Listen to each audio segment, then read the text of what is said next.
اکبر در صاحب، یہ جو سب آپ ابھی سن رہے تھے اور آپ تو ماشاءاللہ خوب وہ اس کے حامل بھی ہیں اور عامل بھی ہیں، کیا محسوسات ہیں آپ کے بطور ایک مسلمان اور ایک پاکستانی کے اس وقت میں جو کچھ ہو رہا ہے یا دکھ رہا ہے؟ دیکھیں، اس وقت پوری امت مسلمہ جو ہے اس پر جہاد تو فرض ہو چکا ہے۔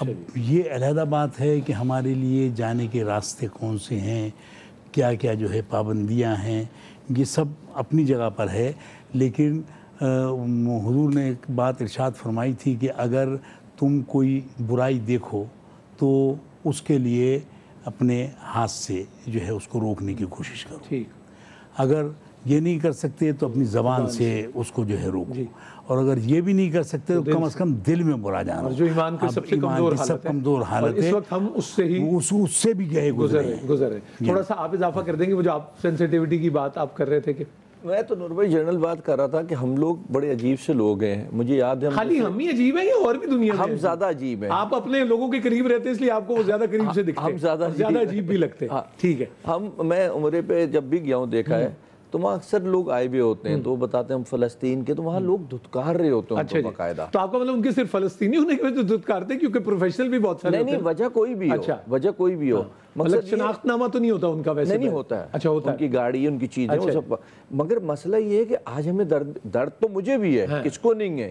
میں بات مسلمان کی نہیں ہے، بات انسان کی ہے۔ ہر انسان دیکھیں نا، اس گورے کو میں تو سلام پیش کرتا ہوں جس نے اپنے آپ کو جلایا تھا فلسطین ایمبیسی کے سامنے، یو ایس اے میں، جی وہ جو ایک سولجر تھا، ایئر فورس کا کس کا وہ مسلمان نہیں تھا، وہ ایک انسان تھا، اس کو وہ درد تھا۔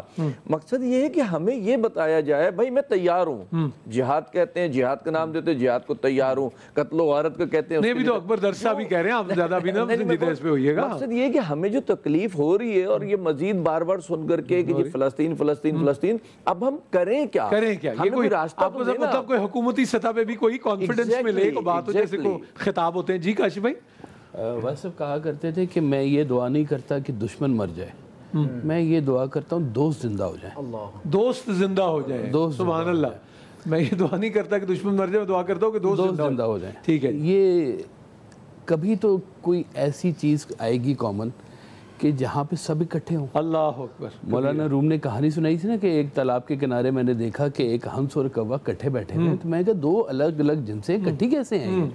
تو جا کے قریب دیکھا تو دونوں زخمی تھے، کہا دونوں کا معذوری نہیں ہے، اکٹھا کیا ہوا۔ تو چلیں کبھی کوئی کاز ایسا ہے کہ امت مسلمہ جدھر جدھر بھی ہے کسی کاز پہ کوئی تو اکٹھی ہو، تو اگر یہ نہیں تو آرگنائزیشن آف اسلامک کنٹریز لگے، OIC نہ لگے۔